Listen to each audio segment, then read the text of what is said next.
Hello friends, welcome to lecture number 3rd of chapter number 6 that is retirement or death of a partner।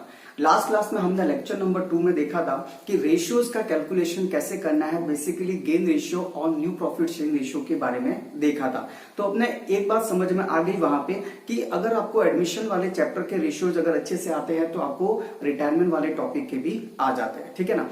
अब उसके बाद में जो बाकी के जो एडजस्टमेंट है, ठीक है ना, जो टॉपिक्स है वो हम आज की क्लास में डिस्कस करेंगे। देन उसके बाद में आज की क्लास के बाद में हम सीधे प्रैक्टिकल क्वेश्चन पे जाएंगे। शॉर्ट क्वेश्चन हमें करने की जरूरत नहीं है क्योंकि ऑलरेडी हम प्रैक्टिस बहुत सारी कर चुके हैं एडमिशन वाले टॉपिक में, ठीक है ना। क्योंकि सेम कंसेप्ट यहाँ पे लगता है, इसीलिए हम ज्यादा मेहनत नहीं करेंगे। हम क्या करेंगे, सीधे प्रैक्टिकल क्वेश्चन की ओर चले जाएंगे, ठीक है ना। चलो, सो आज का क्लास बहुत इंपॉर्टेंट है क्योंकि आज काफी सारे एडजस्टमेंट मैं आपको बताऊंगा, क्योंकि एडमिशन वाले टॉपिक के सारे एडजस्टमेंट एज इट इज यहाँ पे भी अप्लाई होते हैं। साथ साथ में आपको क्या करना है, थोड़ा सा एक मॉडिफिकेशन करना है, थोड़ा सा आपको चेंज करना है अपने थॉट्स में, ठीक है ना। बाकी कुछ भी नया नहीं है, बराबर है। चलो, एक बात हमेशा ध्यान में रखो, चाहे वो एडमिशन हो या फिर आपका रिटायरमेंट। देखो, एडमिशन में क्या होता है कि पहले से 2 पार्टनर होते हैं और एक नया आता है, समझ में आया, एक नया आता है। तो क्या होता है, वो जो पहले से 2 ऑलरेडी पार्टनर्स होते हैं वो क्या करते हैं, जितना भी वहां पे जो पड़ा हुआ है प्रॉफिट्स वगैरह, ठीक है ना, गुडविल वगैरह, वो सब आपस में वो दोनों बांटते हैं, उस तीसरे का कोई उसमें प्रोपोर्शन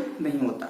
लेकिन अगर हम बात करें रिटायरमेंट की, तो रिटायरमेंट में क्या होता है कि ऑलरेडी 3 पार्टनर थे, उसमें से एक छोड़ के जा रहा है, और छोड़ के जा रहा है तो ऑब्वियसली वो सारा सेटलमेंट करके जाएगा। तो यहाँ पे क्या होगा कि जहां पे जितने भी रिजर्व एंड सरप्लस या फिर जो भी प्रॉफिट्स पड़े हुए हैं, तो बोलो इन सब पे राइट किसका रहेगा, तीनों का रहेगा, न कि सिर्फ 2 पार्टनर का रहता है। तो ये सबसे बड़ा फर्क है। अगर आपको इतनी सी बात अगर समझ में आ जाती है तो फिर आपको कोई भी प्रॉब्लम है वो फेस नहीं करनी पड़ेगी दोनों ही चैप्टर्स में, ठीक है ना। चलो, तो स्टार्ट करते हैं। हमारा यहाँ पे सबसे पहले हम बात करते हैं, देखो लास्ट क्लास में हमने देखा था कि कैलकुलेशन ऑफ रेशियोज कैसे करना है, ठीक है ना। अब सेकंड हमारा टॉपिक है इसमें रिवैल्यूएशन अकाउंट। तो रिवैल्यूएशन अकाउंट यहाँ पर भी आपको सेम मैनर में बनाना है जैसे आपने वहां पे एडमिशन वाले टॉपिक में बनाया था। तो सेम जैसे आपने एडमिशन वाले टॉपिक में बनाया था उसी तरीके से आपको रिवैल्यूएशन अकाउंट यहाँ पर भी आपको बनाना। सेम नियम, सेम रूल्स आपके लगेंगे कि कब डेबिट करना है, कब क्रेडिट करना है, सब कुछ, और फॉर्मेट भी वो का वो रहेगा, बिल्कुल डिक्टो वो का वो है, ठीक है ना। लेकिन थोड़ा सा फर्क ये रहेगा कि देखो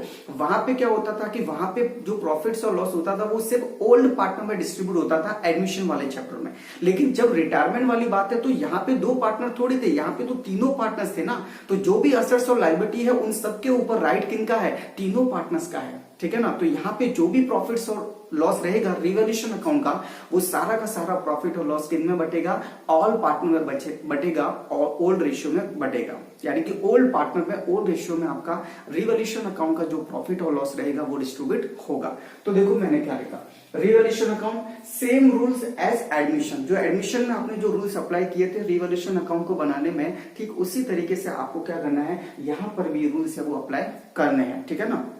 प्रॉफिट होता है तो रिवैल्यूएशन अकाउंट के क्रेडिट साइड में, अगर लॉस होता है तो रिवैल्यूएशन अकाउंट के डेबिट साइड में। अगर आपको नहीं आता है तो एडमिशन चैप्टर का जो लेक्चर नंबर 1 है उसको अच्छे से देख लो, उसमें मैंने रिवैल्यूएशन अकाउंट को बहुत अच्छे से समझाया हुआ है, ठीक है ना। चलो, उसके बाद में profit and loss is to be distributed in all partners in old ratio। यानी कि ये जो रिवैल्यूएशन अकाउंट का जो प्रॉफिट और लॉस आता है वहां पे सिर्फ 2 पार्टनर्स नहीं होंगे, अब 3 पार्टनर्स होंगे, तीनों में बटेगा, ओल्ड रेशियो में बटेगा, ठीक है ना। प्रैक्टिकल क्वेश्चन करेंगे तो और ज्यादा क्लियर हो जाएगा, ठीक है ना। चलो, तो शॉर्ट में वहां पे 2 पार्टनर में बढ़ता था, यहाँ पे तीनों पार्टनर में बटेगा प्रॉफिट और लॉस। चलो, ये हो गया रिवैल्यूएशन अकाउंट, बस इतना सा था, ठीक है ना। चलो, अब आता है हमारा topic number 3rd, that is distribution of accumulated profits and miscellaneous expenditures. यानी अपने को पता था कि अगर बैलेंस शीट में ऑलरेडी जब वो एडमिशन लेता था एडमिशन वाले टॉपिक में, तो वहां पे क्या होता था, ऑलरेडी आपको बैलेंस शीट में असेट्स में या तो गुडविल दे रखा है या फिर कोई फिक्टिशियस असेट्स या पीएनएल अकाउंट का डेबिट बैलेंस, ठीक है, रिसर्च एंड डेवलपमेंट एक्सपेंडिचर्स वगैरह, सस्पेंस अकाउंट वगैरह दे रखा है, एडवर्टीजमेंट अकाउंट वगैरह, इस तरह। तो क्या करते थे और अगर लायबिलिटी की बात करें तो वहां पे आपको रिजर्व एंड सरप्लस कुछ दे रखे होते थे। तो इन सबको क्या करते थे हम क्रॉस में ले जाके पार्टनर्स कैपिटल अकाउंट में या करंट अकाउंट में क्या करते थे, हम डिस्ट्रीब्यूट करते थे, शॉर्ट में पार्टनर्स में डिस्ट्रीब्यूट करते थे। लेकिन वहां पे पार्टनर्स में सिर्फ 2 ही पार्टनर का बढ़ता था, ओल्ड जो पार्टनर थे, ठीक है ना, नया पार्टनर आता उसको नहीं मिलता था, सिर्फ 2 ही पार्टनर को मिलता था वहां पे जो ऑलरेडी एग्जिस्टिंग पार्टनर थे। यानी ओल्ड पार्टनर में ओल्ड रेशियो में हम डिस्ट्रीब्यूट करते थे। लेकिन जब यहां हम बात करें तो यहाँ पे तो तीनों पार्टनर ओल्ड होते हैं ना, तीनों ही पार्टनर तो क्या थे, ओल्ड थे। तो जो भी रेशियोज और जो भी रिजर्व एंड सरप्लस आपको दिखेंगे बैलेंस शीट में, ठीक है ना, या गुडविल का बैलेंस दिखे या फिर आपको फिक्टिशियस एसेट्स दिखे आपको, तो वो सारा का सारा किनका होगा, तीनों पार्टनर का होगा, ऑल पार्टनर का होगा। तो वो क्या करना है, ऑल पार्टनर में ऑल रेशियो में आपको क्या करना है, डिस्ट्रीब्यूट करना है। यानी पहले सिर्फ 2 कॉलम आपके काम में आ रहे थे, अभी पार्टनर्स कैपिटल अकाउंट के तीनों कॉलम आपके काम में आएंगे, ठीक है ना, बस यही फर्क है।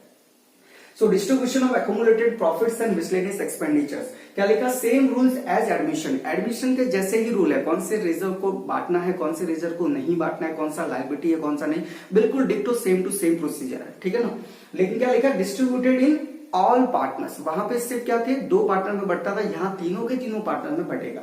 So all partners in old ratio में सभी पार्टनर्स में बढ़ेगा यहाँ पे, बस यही फर्क है यहाँ पे, ठीक है, ऑल पार्टनर, ठीक है ना। चलो अब आता है, तो ये था हमारा distribution of accumulated profits and miscellaneous expenditure, same उसी मैनर में आपको यहाँ पर भी रिपीट करना है, ठीक है। चलो अब आता है हमारा फोर्थ वाला ये कि सर कैपिटल न्यू पार्टनर्स आता था तो कैपिटल का पैसा लेके आता था, बराबर है, लेकिन यहाँ पे तो कोई पार्टनर्स आ नहीं रहा है, यहां से तो कोई पार्टनर उल्टा जा रहा है, तो बोलो जब जा रहा है तो वो तो उल्टा कैपिटल का पैसा लेके जाएगा, ठीक है ना। तो यहाँ पे क्या होगा, जो रिटायरिंग पार्टनर है या फिर जो डिजीज्ड पार्टनर है, यानी कि जो पार्टनर्स की अगर डेथ होगी तो उसके जो लीगल हियर्स रहेंगे, क्या लीगल रिप्रेजेंटेटिव है, तो वो डिजीज्ड पार्टनर, ठीक है ना, कैपिटल उसके कैपिटल अकाउंट का पेमेंट उनको करना पड़ेगा, ठीक है ना। तो कहने का मतलब अगर कोई पार्टनर रिटायर हो रहा है या फिर डिजीज्ड है यानी कि मर गया है, तो उसके जो लीगल रिप्रेजेंटेटिव्स है उनको क्या करना पड़ेगा, उसका पेमेंट करना पड़ेगा। अब यहाँ पे 2 सिनेरियो हो सकते हैं, जैसा आपको क्वेश्चन में दिया हुआ रहे वैसे करना है आपको। एक तो ऐसा होता है कि आज उसका कैपिटल का जिस तारीख को वो जा रहा है उस दिन सारा हमने कैलकुलेशन किया, एडजस्टमेंट किया, उसका एक फाइनल अमाउंट निकाला कि भाई टोटल इसका पेमेंट इतना निकलता है, बराबर, और उसको हमने पेमेंट कर दिया। पहली बात तो अगर पूरा का पूरा आज पेमेंट हो गया, बराबर, या फिर पेमेंट नहीं किया, उसका आज हमारे पास पैसे नहीं हो तो हमने आज पेमेंट नहीं किया, बोले बाद में पेमेंट करेंगे, तो उसका बैलेंस सीडी तो नहीं रख सकते क्योंकि वो पार्टनर्स रहा ही नहीं।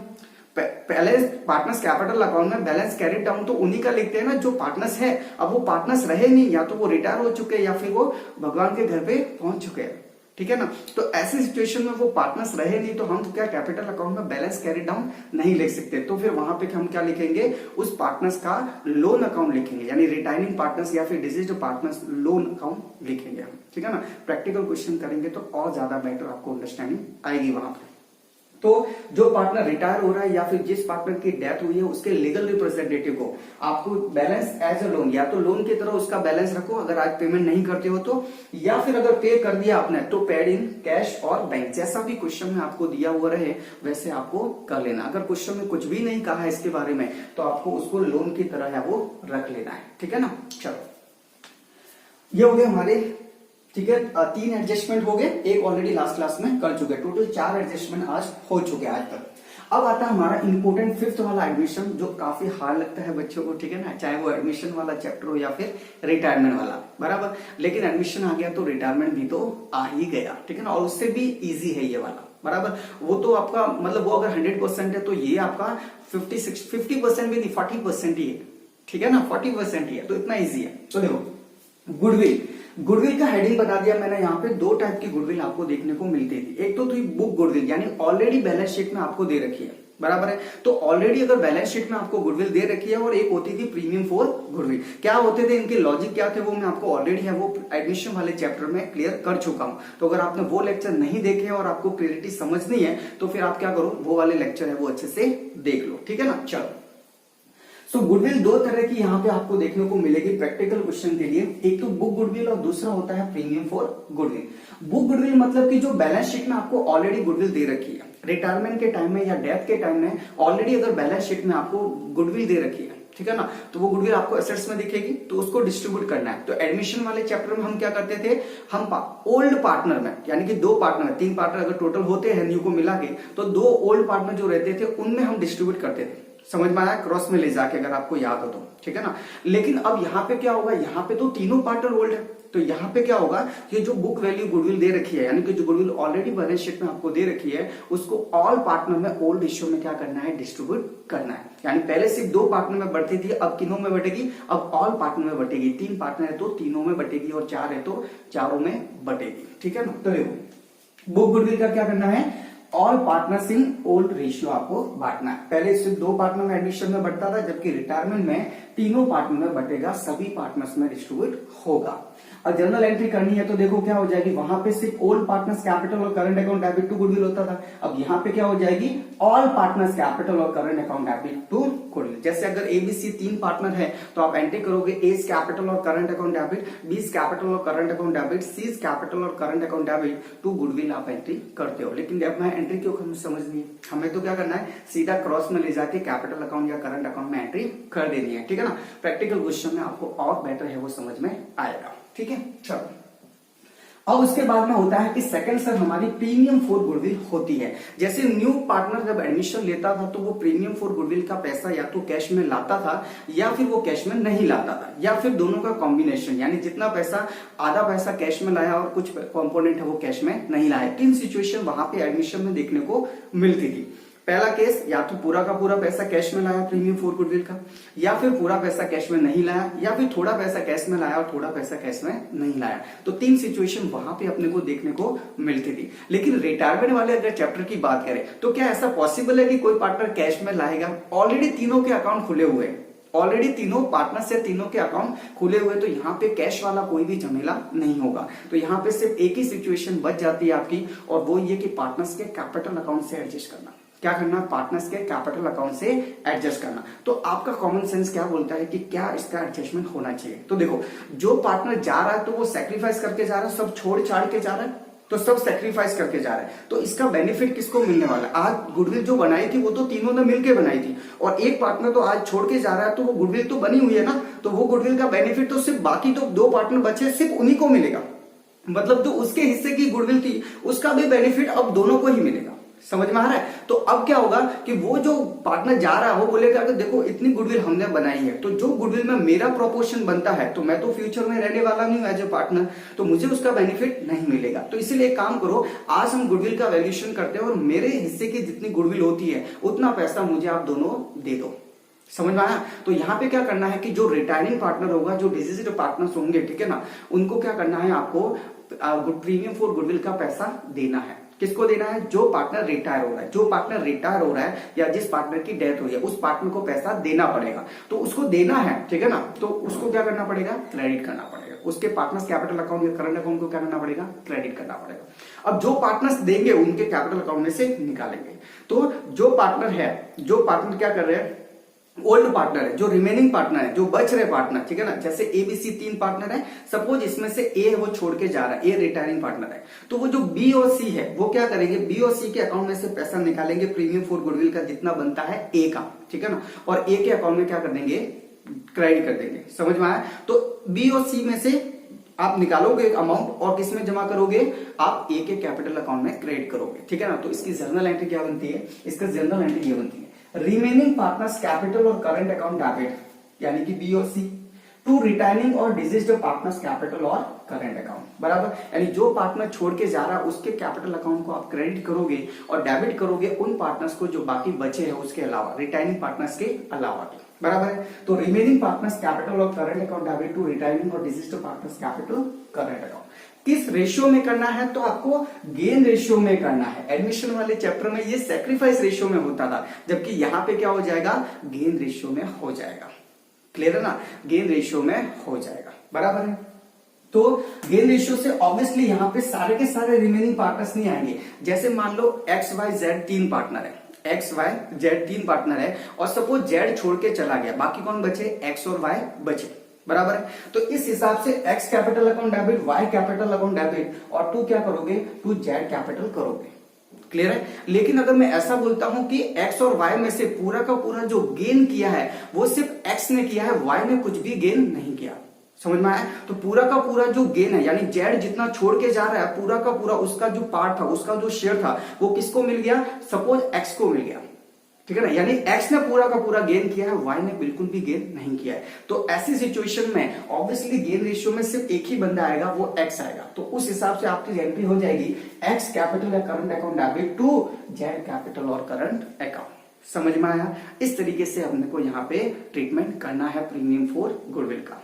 अब प्रैक्टिकल क्वेश्चन अगर आप सॉल्व करते हो तो उसको आपको कुछ स्टेप फॉलो करते हुए करना है, ठीक है ना। एडमिशन वाले टॉपिक में भी मैंने आपको कुछ स्टेप्स बताए थे, ठीक इसी तरीके से हमको क्या करना है, जब प्रैक्टिकल क्वेश्चन जब रिटायरमेंट टॉपिक के भी आप करोगे तो उसी स्टेप में रह के आपको करना है। देखो स्टेप फॉलो करोगे तो आपको सबसे बड़ा एडवांटेज ये है कि आपका कोई भी पॉइंट है वो मिस नहीं होगा, और मैंने उस तरीके से इनको अरेंज किया है ताकि इजी चीज है वो पहले आ जाती है और जैसे जैसे लास्ट में है वो सबसे हार्ड पॉइंट आता है, ताकि ऐसा ना हो कि आपके हार्ड पॉइंट की वजह से आपका पूरा सॉल्यूशन कंप्लीट ही नहीं हुआ है। जैसे मान लो अगर आपको प्रीमियम फॉर गुडविल वाले टॉपिक में प्रॉब्लम आती है, ठीक है ना, अब वो प्रीमियम फॉर गुडविल का अगर पहले ही लेके बैठ जाओगे तो आपका कुछ भी सॉल्यूशन स्टार्ट भी नहीं होगा इवन, ठीक है ना, तो प्रॉब्लम हो जाएगी। तो इट्स बेटर कि पहले अपने को जो जो पॉइंट आते हैं इजी है जो पॉइंट पहले उतना कर लेते हैं, देन उसके बाद में जो हमारा लास्ट पॉइंट रहेगा कॉम्प्लिकेटेड पॉइंट उसको भी हम अच्छे से एग्जीक्यूट कर पाएंगे, ठीक है ना। चलो तो देखो स्टेप्स क्या है, steps to solve practical question.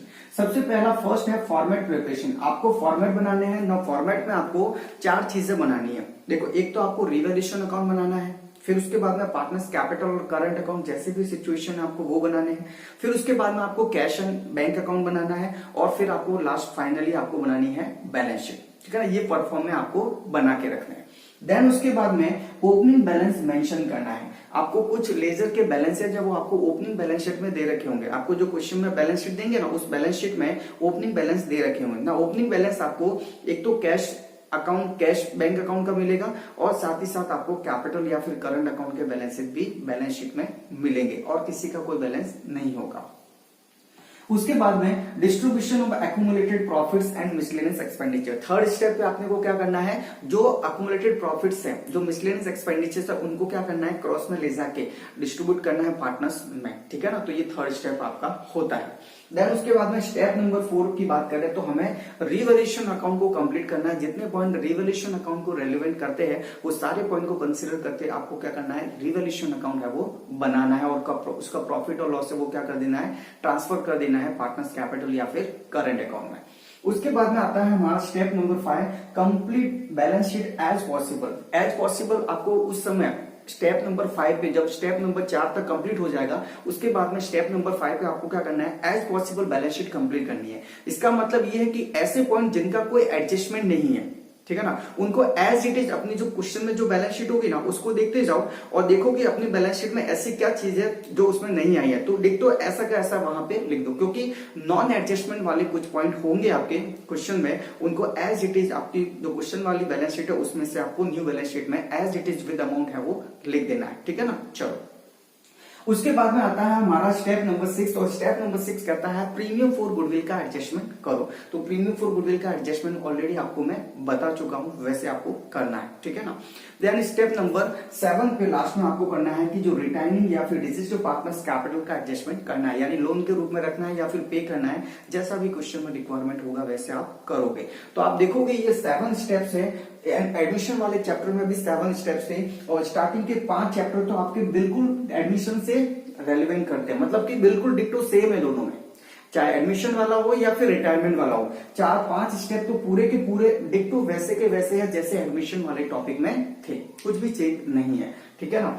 बस वहां पे आपके 2 पार्ट में बढ़ता था, यहाँ पे 3 पार्ट में बढ़ रहा, बस इतना सही तो फर्क है, क्लियर है। देन उसके बाद में प्रीमियम फॉर गुडविल का एडजस्टमेंट करोगे, वहां पे क्या होता था, स्टेप नंबर 6 जो होता था, स्टेप नंबर 6 एडमिशन वाले चैप्टर में जो स्टेप नंबर 6 है वो कैपिटल का होता था, ठीक है ना, और प्रीमियम फॉर गुडविल को 7 पे रखा था। लेकिन यहाँ पे हमने क्या कर दिया, प्रीमियम फॉर गुडविल को पहले रखा, उसके बाद में रिटायरिंग या डिसीज्ड पार्टनर कैपिटल एडजस्टमेंट होगा, क्योंकि कैपिटल निकालने के लिए प्रीमियम फॉर गुडविल भी तो एडजस्ट होना चाहिए ना। तो इसीलिए यहाँ पे चेंज इतना है कि स्टेप नंबर 7 को मैं 6 पे लेके आ गया और 6 को मैंने 7 पे ट्रांसफर कर दिया, बस इतना सा चेंज है। बाकी वो के वो स्टेप्स है जो मैंने आपको एडमिशन वाले चैप्टर में बताए थे।